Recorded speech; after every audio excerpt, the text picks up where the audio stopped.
இந்த ஆண்டு விநாயகர் சதுர்த்தியினுடைய தலைப்பு நம்ம சாமி நம்ம கோயில் நாமே காப்போம் அப்படிங்கிற தலைப்பில் இந்த விநாயகர் சதுர்த்தியானது மிக பிரமாண்டமாக நடத்துவதற்காக இந்து மக்களாகிய பொதுமக்கள் ஏற்பாடு செய்து கொண்டிருக்கின்றார்கள். கிட்டத்தட்ட இது வரைக்கும் 1.5 லட்சம் இடங்கள் பதிவாயிருக்குது. போன ஆண்டு 1.5 லட்சம் இடம் நடந்தது. இன்னும் அதிகமாகும் அப்படி நம்ம எதிர்பார்க்குறோம். அது மாதிரி அரேடி ஒரேடி இது மாதிரியான விநாயகர் 15 லட்சம் வீடுகளில் வச்சுருந்தாங்க. இந்த வருஷம் அது அதிகமாகும் அப்படி எதிர்பார்க்குறோம். கோயிலை காப்பாற்ற வேண்டும் என்கின்ற இந்த கோஷத்தோடு இந்த விநாயகர் சதுர்த்தியானது இருக்கின்றது. கிட்டத்தட்ட 5.25 லட்சம் ஏக்கர் பூமி இப்போ 50,000 ஏக்கரை காணங்கிறாங்க.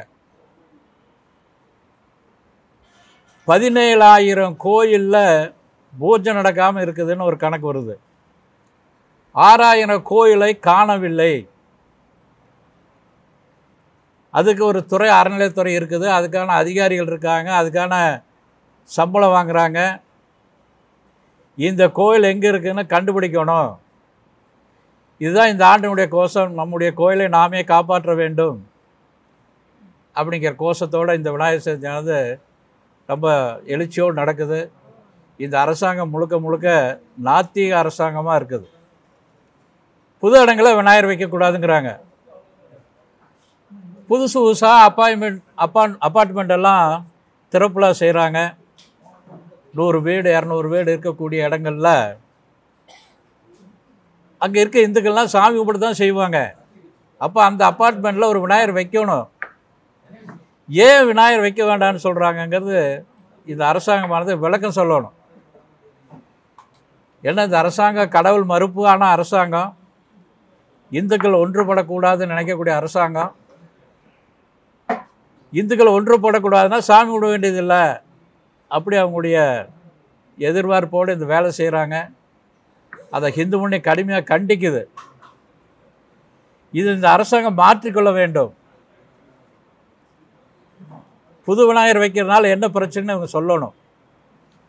எவ்வளோ இடம் காணோம், எவ்வளோ கும்பாபிஷேகம் பண்ணுறாங்க, சரியான முறையில் பண்ணுறாங்களா அப்படின்னா இல்லை. திருச்செந்தூரில் நிறைய ஊழல் நடந்திருக்குது. சரியாக அங்கே கும்பாபிஷேகம் நடக்கலை, தினசரி பூஜை சரியாக நடக்கலை அப்படின்னு அங்கே இருக்க மக்கள்லாம் சொல்லிகிட்டு இருக்காங்க. இதை உடனடியாக அங்கே என்ன நடக்குது, எவ்வளோ செலவு செஞ்சுருக்காங்க அப்படின்னு இந்த அரசாங்கம் சொல்லணும். ஒரு ஆன்மீகவாதி பக்தர்கள் இந்த அரசாங்கத்தினுடைய கோயிலில் பழைய அக்கிரமங்கள் நடக்குது, அராஜகம் நடக்குதுன்னு சொல்லி கோயில் மீது ஏறி அவர் கீழே உயிர் விட்டிருக்கார். இதுக்கு இந்த அறநிலையத்துறை அமைச்சர் சேகர்பாபு அவர்கள் உடனே ராஜினாமா பண்ணணும் அப்படின்னு இந்த நேரத்தில் இந்து முன்னணி கேட்டுக்கொள்கின்றது. இப்படி பல்வேறு வகையில் இவங்க கோயிலுகளுக்கும் கோயில் நிலங்களுக்கும் இடைஞ்சலாக இருக்காங்க. நிறைய கோயிலை காணோம். குறிப்பாக திருப்பூரில் இன்றைக்கி மார்க்கெட்டு அப்படிங்கிற இடத்துல கோயிலினுடைய குளம் இருக்குது. அந்த தினசரி மார்க்கெட்டு, பூ மார்க்கெட்டு, இந்த மாதிரி இடங்கள்லாம் கோயில் இடங்கள்ல இருக்குது. அதில் ஒரு ராஜ வாய்க்கால் இருக்குது. இதெல்லாம் இன்றைக்கி மூடி கடை கட்டி வாடகைக்கு விட்டுட்ருக்காங்க. இது மாதிரி நல்லூர் பகுதியில் கோயில் இடங்களில் குளம் இருக்குது. அதை கண்டுபிடிக்க சொல்லி அதிகாரிகிட்ட பல முறை முறையிட்டுருக்கோம், பல ஆதாரத்தோடு கொடுத்துருக்குறோம். இந்த அரசாங்கம் இதனுடைய ஆட்சியாளர் அவர்களும் அதை கண்டுகொள்ளாமல் இருக்காங்க. உடனடியே செய்யலை அப்படின்னா இது தமிழ்நாடு தழுவிய குளங்கள், கோயில்கள், கோயில் இடங்களை கண்டுபிடிக்க சொல்லி மிகப்பெரிய போராட்டம் நடக்கும். அதனுடைய தலைப்பு தான் இந்த கோயிலை காப்போங்கிற தலைப்பில் இந்த விநாயகர் சதுர்த்தி நடக்குது. நீங்கள் தான் கேட்கணும்.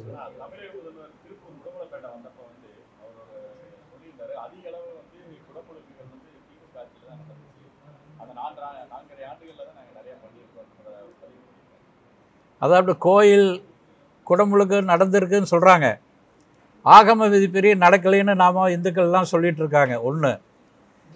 ரெண்டாவது, இந்த குடமுழுக்கு பண்ணுறதுக்காக எவ்வளோ கலெக்ஷன் பண்ணியிருக்காங்க, எவ்வளோ தொழிலதிபர் பணம் கொடுத்துருக்காங்க, இதில் இவங்க எவ்வளோ பணம் எடுத்திருக்காங்கன்னு நம்ம வெள்ளரிக்கை கேட்டுட்ருக்கோம். எவ்வளோ லஞ்சம் நடந்திருக்குது, ஊழல் நடந்திருக்குதுன்னு கேட்டுட்ருக்கோம். சொல்ல மாட்டேங்கிறாங்க. இதுபோக நாம் நிறைய இடங்களில் கோயில் இடத்த காணோன்னு சொல்லி நாம் தகவல் கொடுக்கறதுக்கு தயாராக இருக்கிறோம். சேகர் பாபு ஒவ்வொரு மாவட்டமாக சுற்றுப்பயணம் பண்ணும்போது நாம் கூப்பிட்டோம்னா நாம் போய் தகவல் கொடுக்க தயாராக இருக்கோம். தொடர்ந்து சொல்லிகிட்ருக்கோம். எந்த விதமான அவருடைய அறிவிப்பு எதுவும் வரமாட்டேங்க. கூப்பிட்டா உடனே சொல்ல நம்ம சென்னைக்கு கூட நாங்கள் வரக்கு தயாராக இருக்கிறோம். எங்கெல்லாம் இருக்குன்னு ஒரு லிஸ்ட்டு தயாராக இருக்கிறோம். இவங்க குடமுழுக்கு பண்ணுறது வெள்ளை அறிக்கை கொடுக்கணும் அப்படிங்கிறதா நம்ம தொடர்ந்து வற்புறுத்திகிட்ருக்கிறோம். இந்த ஆண்டு விநாயகர் சதுர்த்திக்கு வந்து நம்முடைய முதலமைச்சர் வரணும் அப்படின்னு நாம் ஒரு மெயில் அனுப்பிச்சிருக்கோம். நீங்கள் எங்களை கூப்பிட்டா நாங்கள் வந்து உங்களை நேரடியாக அழைப்புதல் கொடுத்து கூப்பிட தயாராக இருக்கிறோம் அப்படி வந்து சொல்லியிருக்கோம். இன்னொரு விஷயம், ரம்ஜான் அப்படின்னா ரம்ஜானுக்கு கஞ்சிக்கு அரிசி கொடுக்குறாங்க. பல்லாயிரம் டன் அரிசி வந்து அவங்களுக்கு வருஷம் கொடுத்துட்ருக்காங்க. நாம் கூட இந்த விநாயகர் சதுர்த்திக்கு ஒரு அரையடி பிள்ளையார் எல்லா வீடுகளுக்கும் நீங்கள் இலவசமாக கொடுக்கணும். எப்படி ரம்ஜான் நோம்பி வந்து உங்களுடைய அறிவாலயத்தில் கொண்டாடுறீங்களோ, கட்சி அலுவலகங்களை கொண்டாடுறீங்களோ, அது மாதிரி விநாயகர் சதுர்த்தி உங்களுடைய அறிவாலயத்தில் விநாயகர் வைத்து வழிபட வேண்டும். விநாயகர் சதுர்த்திக்கு வாழ்த்து சொல்ல வேண்டும் என்று நாம் அவங்களுக்கு ஒரு கோரிக்கை வச்சுருக்கோம். எப்போ அழைப்பு வரும்னு தெரியல. அழைப்பு வந்தால் நேரடியாக கூப்பிட்றதுக்கு இந்த மணி தயாராக இருக்குது.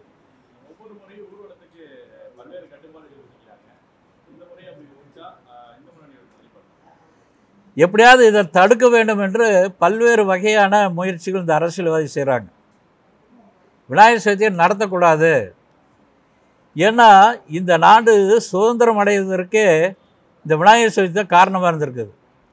பாலகங்காதர திலகர் அவர்கள் சுதந்திர போராட்டத்தில் மக்களை ஒன்றிணைக்க வேண்டும் என்று விநாயகர் சதுர்த்தி ஆரம்பித்தார். நாமளும் கூட நிறுவன அமைப்பாளர் கோபால்ஜி அவர்கள் தமிழ்நாட்டில் இந்துக்களை ஒற்றுமைப்படுத்த வேண்டும் என்று இந்த விநாயகர் சதுர்த்தியானது ஒரு விநாயகர்களை துவங்கி இன்றைக்கி 1.5 லட்சம் விநாயகருக்காக நடந்துகிட்ருக்குது. இதை எப்படியாவது முறியடிக்கணுங்கிறது தான் இந்த அரசாங்கத்துடைய நோக்கம். இந்துக்கள் ஒற்றுமை ஆயிடுச்சுன்னா ஒன்றும் என்னுடைய பாஜக பழிக்காது அப்படிங்கிற மாதிரி இருக்குது. நாம் கூட என்ன சொல்லணும்னா, இந்துக்கள் ஒற்றுமையானா நம்முடைய கனிமொழி அவர்கள் கூட காவடி எடுப்பாங்க. அப்படி தான் நம்ம நினைக்கிறோம். இவர் பாத யாத்திரை போவார். நம்முடைய முதலமைச்சர் அவர்கள் இந்துக்கள் ஒற்றுமையாக இருக்காங்க, ஒன்றா ஓட்டு போடுவாங்கன்னா முதலமைச்சர் நிச்சயமாக பாத யாத்திரை போவார். அதுக்கான ஒரு விழிப்புணர்வு வந்திருக்குது. அதுக்காக ஏற்கனவே நடந்த முருகர் பக்தர் மாநாடு மதுரையில் நம்ம காமிச்சிருக்கோம். வருகின்ற காலம் நிச்சயமாக இந்துக்கள் கூடிய காலமாக இருக்கும். கணக்கு இருக்குது.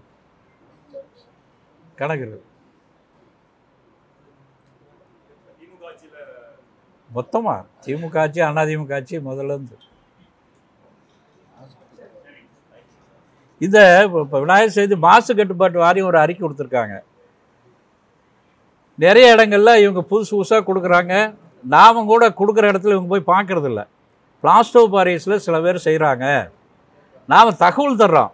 இந்த மாசு கட்டுப்பாட்டு வாரியத்தில் லஞ்சம் வாங்கி பணத்தை வாங்கிட்டு விட்டுட்டு நாம் வந்து பேப்பருக்குள்ளே செய்கிறோம். கோபால்ஜி எப்போ இந்த விநாயகர் சதுர்த்தி ஆரம்பித்தாரோ அப்போ இருந்து பேப்பருக்குள்ளே செய்கிறோம். பெயிண்ட் வந்து எந்த விதமான இது இல்லாமல், அந்த மீனோ மற்ற எந்த இதுக்கும் பாதிப்பு இல்லாமல் அதுக்கான பெயிண்ட் அடித்து அதை கரைக்கிறோம். இவன் ஒரு 5-6 பேர் விநாயகர் கொண்டு போய் போட்டதையுமே உங்கள் மாதிரி பத்திரிக்கையாளர்லாம் எடுத்து ஃபோட்டோ எடுத்து விநாயகர்லாம் இப்படி இருக்குது அப்படின்னு சொல்கிறீங்க. அதனால் இந்த அரசாங்கம் மாசு கட்டுப்பாட்டு வரையும் கட்டுப்பாடாக இருக்கணும். இது மாதிரியான தனியாக செய்கிறவங்க பிளாஸ்டோ கண்டுபிடிக்கணும். நாம் தகவல் கொடுக்குறோம், இவங்க போய் பார்க்குறது இல்லை.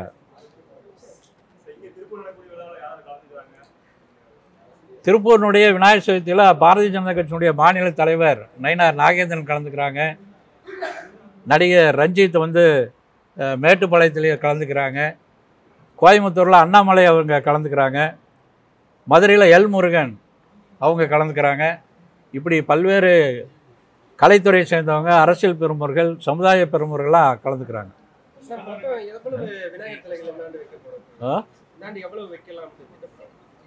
இடங்கள் இங்கே நம்ம திருப்பூர் மாவட்டத்தில் 5000 இடங்களில் வைக்கிறோம். 5000. கோயம்புத்தூரில் 5500 இடங்களில் வைக்கிறாங்க. சென்னையில் 5500 இடங்களில் வைக்கிறாங்க. இது தமிழ்நாடு முழுவதும் 1.5 லட்சம் இடத்துக்கு அதிகமாக தாண்டும் அப்படின்னு தான் முயற்சி பண்ணிட்டு.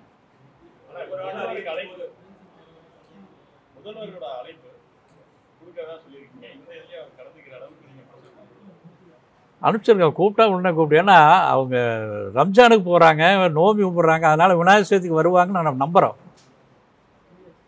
அதனால் கூப்பிட்டா நான் போய் நேரடியாக அவரை சந்தித்து அழைப்பு கொடுக்க தயாராக இருக்கிறோம்.